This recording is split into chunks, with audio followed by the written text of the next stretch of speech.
Cambridge English, IELTS 11, Tests 1 to 4. Published by Cambridge University Press and Cambridge English Language Assessment 2016. This recording is copyright. CD 1. Test 1. You will hear a number of different recordings, and you will have to answer questions on what you hear. There will be time for you to read the instructions and questions, and you will have a chance to check your work. All the recordings will be played once only. The test is in 4 sections. At the end of the test, you will be given 10 minutes to transfer your answers to an answer sheet. Now turn to Section 1. Section 1. You will hear a telephone conversation between an official at a village hall and a woman who wants to hire a public room. First, you have some time to look at questions 1 to 6.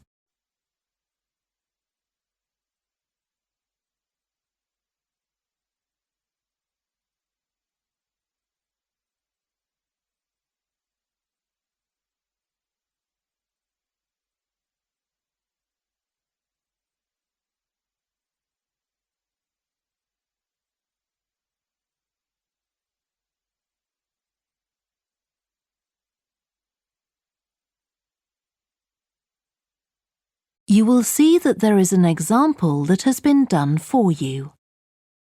On this occasion only, the conversation relating to this will be played first. Hello? Oh, hello. I wanted to inquire about hiring a room in the village hall for the evening of September the 1st. Let me just see. Yes, we have both rooms available that evening. There's our main hall, that's got seating for 200 people, or there's the Charlton room. The main hall seats 200, so 200 has been written in the space. Now we shall begin. You should answer the questions as you listen, because you will not hear the recording a second time. Listen carefully and answer questions 1 to 6. Hello? Oh, hello.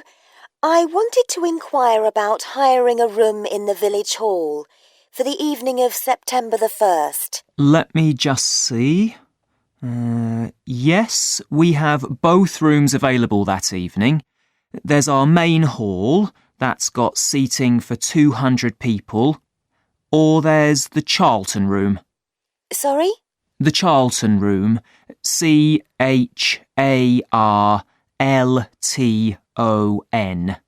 That's got seating for up to 100. Well, we're organising a dinner to raise money for a charity, and we're hoping for at least 150 people. So I think we'll go for the main hall. How much would that cost? Let's see. You wanted it for the evening of September the 1st? Yes, that's a Saturday. So from 6 p.m. to midnight, that'd be £115. That's the weekend price. It's £75 on weekdays. That's all right. And I have to tell you, there's also a deposit of £250, which is returnable, of course, as long as there's no damage. But we do insist that this is paid in cash. We don't take cards for that. You can pay the actual rent of the room however you like, though. Cash, credit card, cheque. Oh, well, I suppose that's okay. So, does the charge include use of tables and chairs and so on? Oh, yes. And what about parking? Yeah, that's all included. The only thing that isn't included is You said you were organising a dinner? Yeah. Well, you'll have to pay extra for the kitchen if you want to use that. It's £25. It's got very good facilities, good quality cookers and fridges and so on. OK. Well, I suppose that's all right. We can cover the cost in our entry charges. Right, so I'll make a note of that. Now, there are just one or two things you need to think about before the event. For example, you'll have to see about getting a licence if you're planning to have any music during the meal. Oh, really? It's quite straightforward. I'll give you the details later on. And about a week or 10 days before your event, you'll need to contact the caretaker, that's Mr. Evans, to make the arrangements for entry. He'll sort that out with you. And do I give him the payment as well? No, you do that directly with me. Before you hear the rest of the conversation, you have some time to look at questions 7 to 10.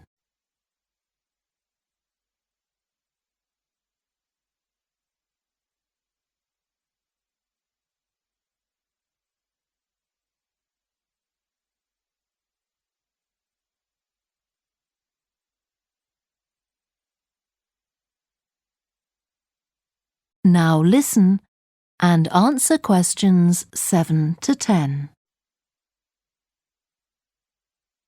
Right. Now, is there anything I need to know about what happens during the event? Well, as you'll be aware, of course, the building is no smoking throughout. Of course. Now, are you having a band? Yes. Well, they'll have a lot of equipment, so rather than using the front door, they should park their van round the back and use the stage door there. You can open that from inside, but don't forget to lock it at the end. OK. And talking of bands, I'm sure I don't need to tell you this, but you must make sure that no one fiddles about with the black box by the fire door. That's a system that cuts in when the volume reaches a certain level. It's a legal requirement. Sure. Anyway, we want people to be able to talk to one another, so we don't want anything too loud. Oh, that reminds me. We'll be having speeches. Are there any microphones available? Yep, just let the caretaker know. He'll get those for you. Right, now, when the event is over, we do ask that the premises are left in good condition. So there's a locked cupboard, and you'll be informed of the code you need to open that. It's got all the cleaning equipment, brushes and detergent and so on. Right. So what do we need to do after everyone's gone? Sweep the floors, I suppose? Well, actually, they have to be washed, not just swept. Then you'll be provided with black plastic bags, so all the rubbish must be collected up and left outside the door. Of course. We'll make sure everything's left tidy. Oh, and I forgot to ask. I presume we can have decorations in the room? Yes, but you must take them down afterwards. Sure. And the chairs and tables should be stacked up neatly at the back of the room. I'll make sure I've got a few people to help me. That is the end of section 1. You now have half a minute to check your answers.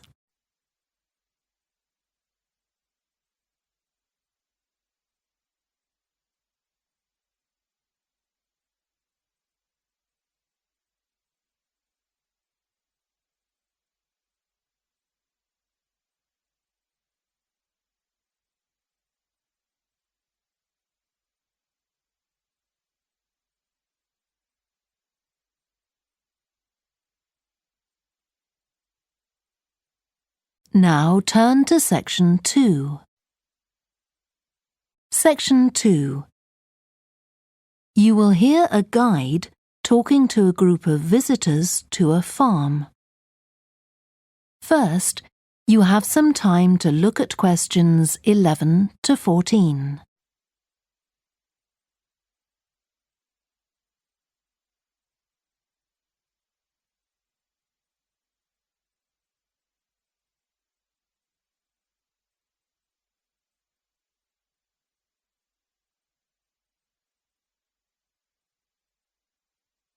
Listen carefully and answer questions 11 to 14. Welcome to the Fiddy Working Heritage Farm. This open-air museum gives you the experience of agriculture and rural life in the English countryside at the end of the 19th century. So you'll see a typical farm of that period, and like me, all the staff are dressed in clothes of that time. I must give you some advice and safety tips before we go any further. As it's a working farm, please don't frighten or injure the animals. We have a lot here, and many of them are breeds that are now quite rare. And do stay at a safe distance from the tools. Some of them have sharp points, which can be pretty dangerous, so please don't touch them. We don't want any accidents, do we? The ground is very uneven, and you might slip if you're wearing sandals, so I'm glad to see you're all wearing shoes. We always advise people to do that. Now, children of all ages are very welcome here, and usually even very young children love the ducks and lambs, so do bring them along next time you come. I don't think any of you have brought dogs with you, but in case you have, I'm afraid they'll have to stay in the car park unless they're guide dogs. I'm sure you'll understand that they could cause a lot of problems on a farm. Before you hear the rest of the talk, you have some time to look at questions 15 to 20.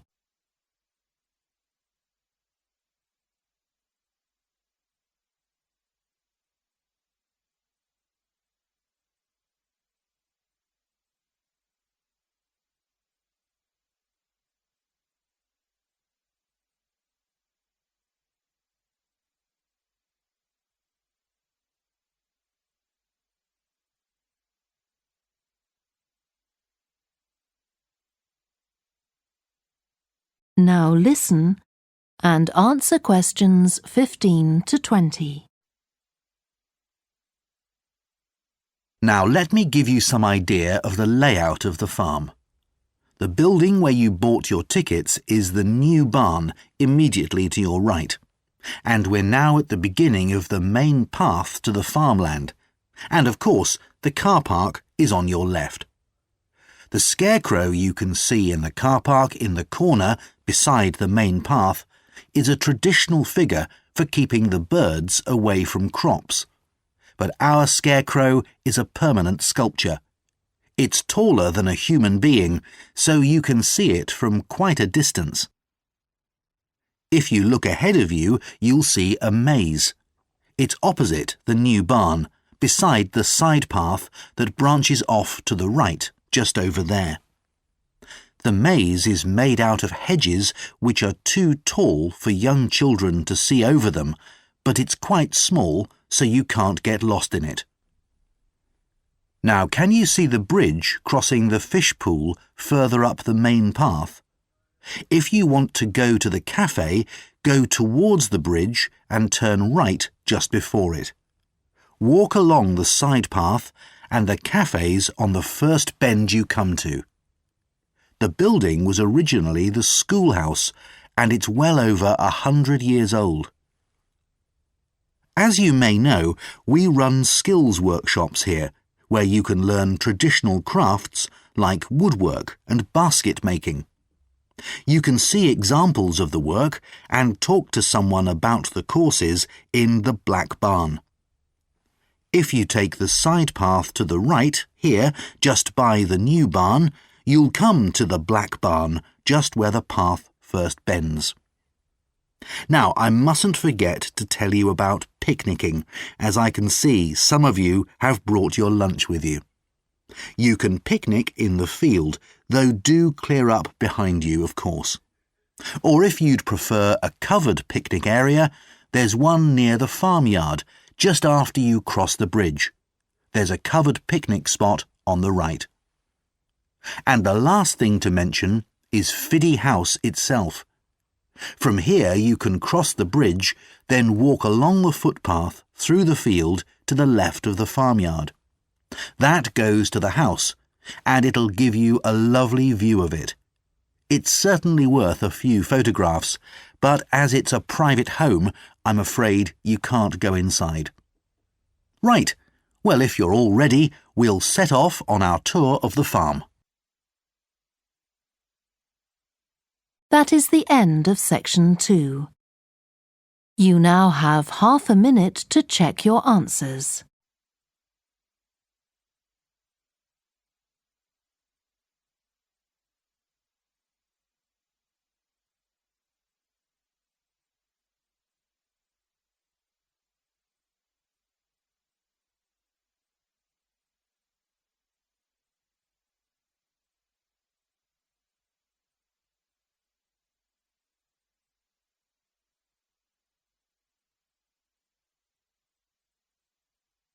Now turn to section 3.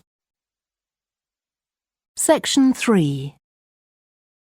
You will hear 2 psychology students called Lisa and Greg discussing a project they have to do. First, you have some time to look at questions 21 to 27.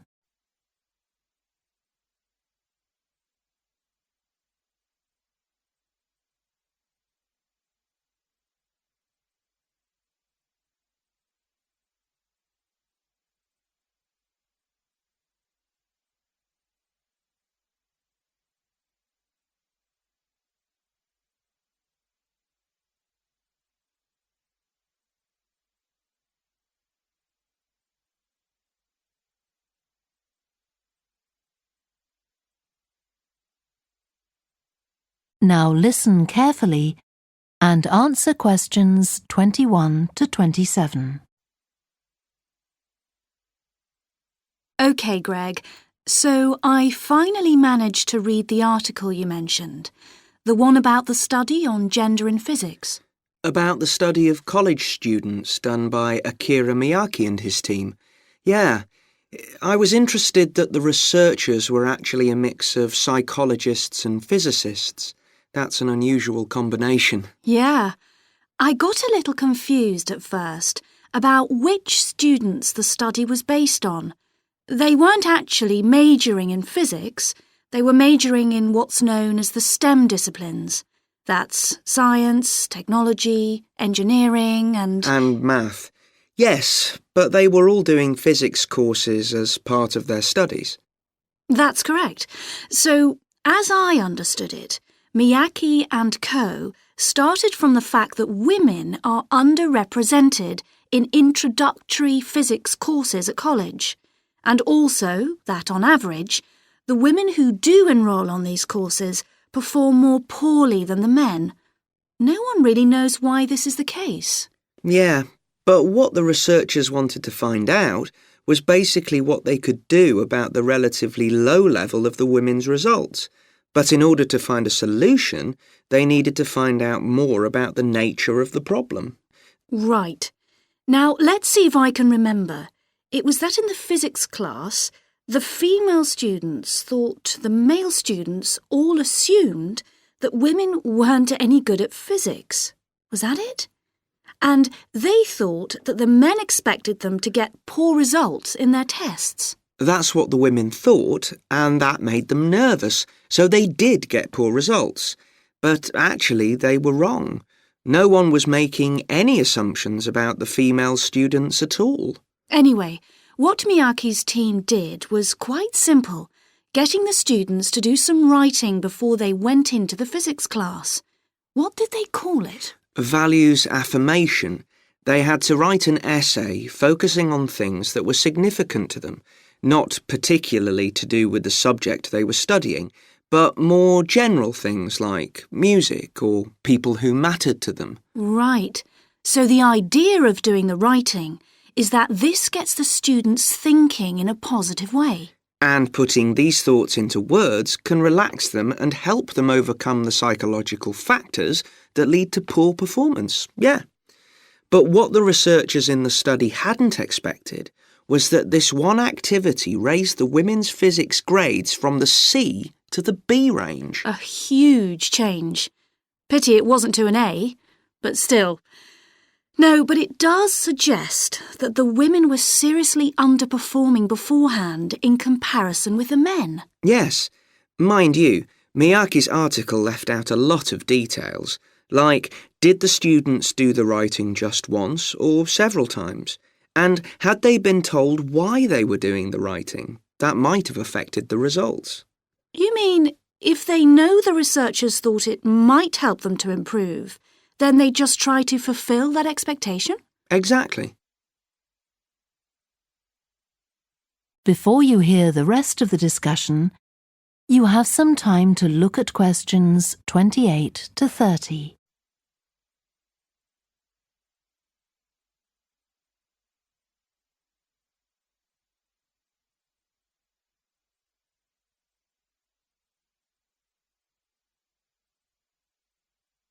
Now listen and answer questions 28 to 30. So anyway, I thought for our project we could do a similar study, but investigate whether it really was the writing activity that had that result. OK, so we could ask them to do a writing task about something completely different, something more factual, like a general knowledge topic. Maybe. Or we could have half the students doing a writing task and half doing something else, like an oral task. Or even half do the same writing task as in the original research and half do a factual writing task. Then we'd see if it really is the topic that made the difference or something else. That's it. Good. So, at our meeting with the supervisor on Monday, we can tell him we've decided on our project. We should have our aims ready by then. I suppose we need to read the original study. The article's just a summary. And there was another article I read by Smolinski. It was about her research on how women and men perform in mixed teams in class, compared with single-sex teams and on their own. Let me guess. The women were better at teamwork. That's what I expected. But actually, the men and the women got the same results, whether they were working in teams or on their own. But I guess it's not that relevant to us. What worries me, anyway, is how we're going to get everything done in the time. We'll be okay now we know what we're doing. Though I'm not clear how we assess whether the students in our experiment actually make any progress or not. No, we may need some advice on that. The main thing's to make sure we have the right size sample, not too big or too small. That shouldn't be difficult. Right, what do we need to do next?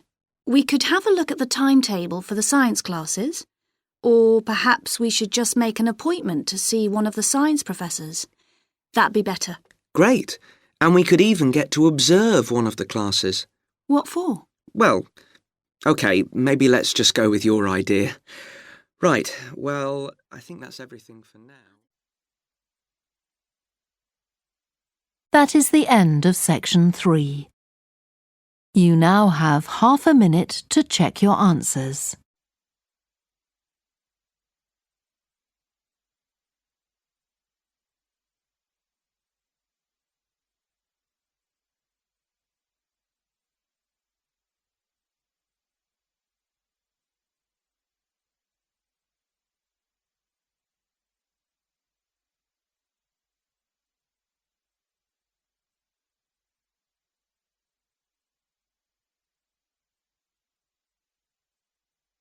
Now turn to section 4. Section 4. You will hear part of a student presentation about the variety of different species that live in the world's oceans.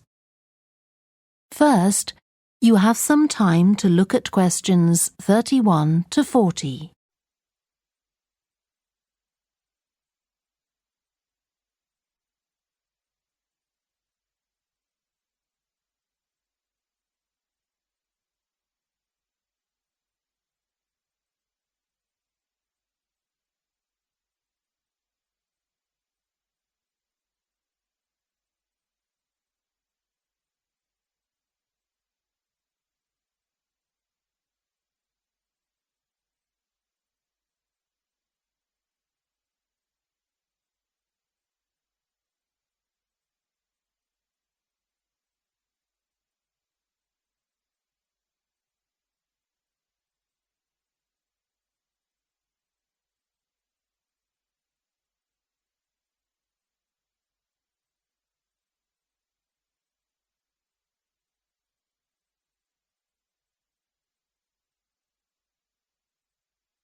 Now listen carefully and answer questions 31 to 40. I've been looking at ocean biodiversity. That's the diversity of species that live in the world's oceans. About 20 years ago, biologists developed the idea of what they called biodiversity hotspots. These are the areas which have the greatest mixture of species. So, one example is Madagascar. These hotspots are significant because they allow us to locate key areas for focusing efforts at conservation. Biologists can identify hotspots on land fairly easily, but until recently, very little was known about species distribution and diversity in the oceans, and no one even knew if hotspots existed there. Then a Canadian biologist called Boris Worm did some research in 2005 on data on ocean species that he got from the fishing industry. Worm located 5 hotspots for large ocean predators, like sharks, and looked at what they had in common. The main thing he'd expected to find was that they had very high concentrations of food, but to his surprise, that was only true for 4 of the hotspots. The remaining hotspot was quite badly off in that regard. But what he did find was that in all cases, the water at the surface of the ocean had relatively high temperatures, even when it was cool at greater depths. So, this seemed to be a factor in supporting a diverse range of these large predators. However, this wasn't enough on its own, because he also found that the water needed to have enough oxygen in it. So these 2 factors seemed necessary to support the high metabolic rate of these large fish. A couple of years later, in 2007, a researcher called Lisa Balance, who was working in California, also started looking for ocean hotspots, but not for fish. What she was interested in was marine mammals, things like seals. And she found 3 places in the oceans which were hotspots, and what these had in common was that these hotspots were all located at boundaries between ocean currents. And this seems to be the sort of place that has lots of the plankton that some of these species feed on. So now people who want to protect the species that are endangered need to get as much information as possible. For example, there's an international project called the Census of Marine Life. They've been surveying oceans all over the world, including the Arctic. One thing they found there, which stunned other researchers, was that there were large numbers of species which live below the ice, sometimes under a layer up to 20 meters thick. Some of these species had never been seen before. They've even found species of octopus living in these conditions. And other scientists working on the same project but researching very different habitats on the ocean floor have found large numbers of species congregating around volcanoes, attracted to them by the warmth and nutrients there.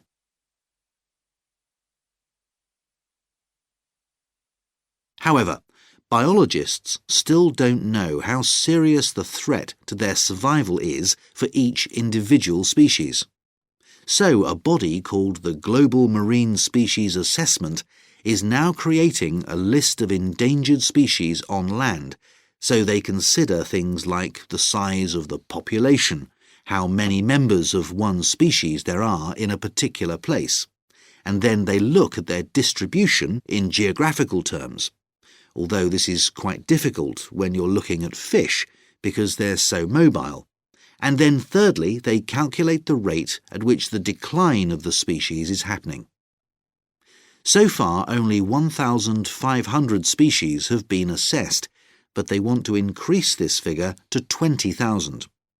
For each one they assess, they use the data they collect on that species to produce a map showing its distribution. Ultimately, they will be able to use these to figure out not only where most species are located, but also where they are most threatened. So, finally, what can be done to retain the diversity of species in the world's oceans? Firstly, we need to set up more reserves in our oceans, places where marine species are protected. We have some, but not enough. In addition, to preserve species such as leatherback turtles, which live out in the high seas but have their nesting sites on the American coast, we need to create corridors for migration, so they can get from one area to another safely. As well as this, action needs to be taken to lower the levels of fishing quotas to prevent overfishing of endangered species. And finally, there's the problem of bycatch. This refers to the catching of unwanted fish by fishing boats. They're returned to the sea, but they're often dead or dying. If these commercial fishing boats used equipment which was more selective so that only the fish wanted for consumption were caught, this problem could be overcome. OK, so does anyone have any questions about... That is the end of section 4. You now have half a minute to check your answers.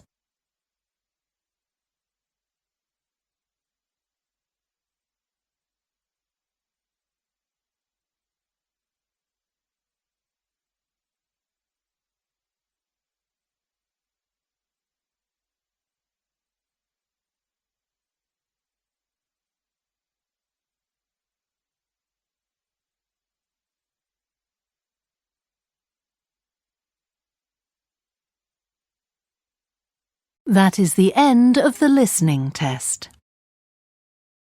You now have 10 minutes to transfer your answers to the answer sheet.